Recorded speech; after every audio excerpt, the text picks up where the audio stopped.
ఎందుకో తెలుసా? ఏం చెప్పాడు పోతనామాత్రుడు? దయయు సత్యంబుగలో తలబడే. మన సనాతన సంస్కృతి ఏం చెప్పిందండి?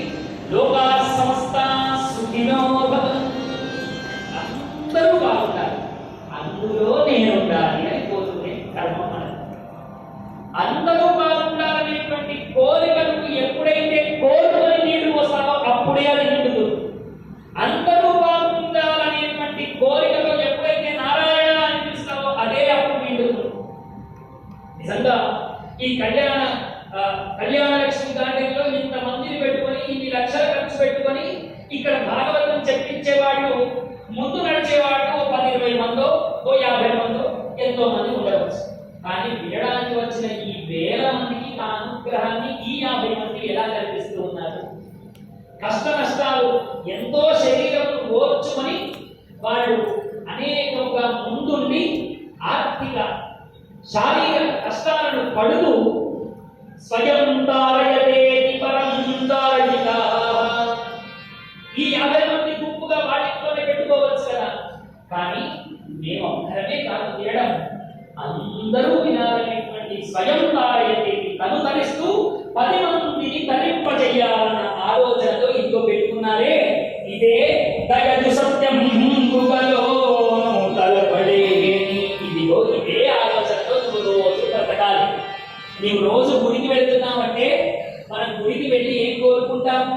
నా భర్త మంచిగా ఉండాలి, నా పిల్లలు బాగుండాలి, నేను బాగుండాలి అన్న కోరికతో మనం వెళ్తాం. అది తప్పు లేదు సుమా. కానీ నాతో పాటు అందరూ బాగుండాలి అని కోరుకోవడమే నిజమైనటువంటి దయా.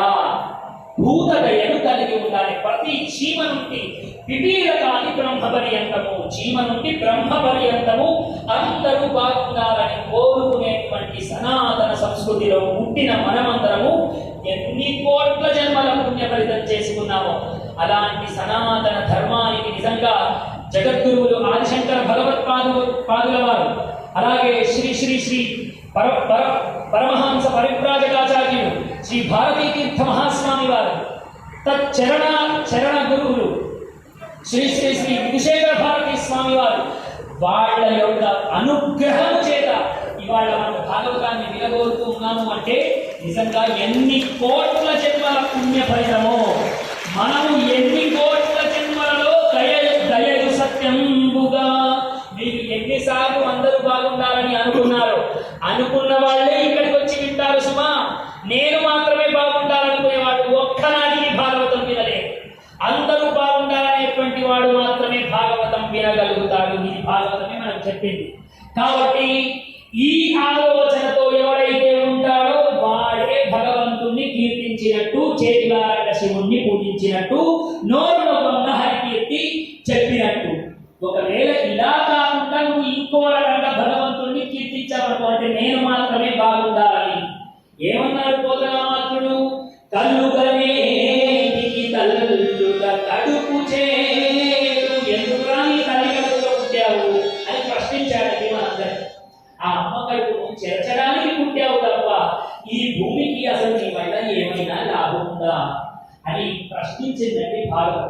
కాబట్టి ఆ ప్రశ్న నిజంగా మనకు మనంగా వేసుకోవాలి. నిజంగా నేనేమైనా లోకమునకు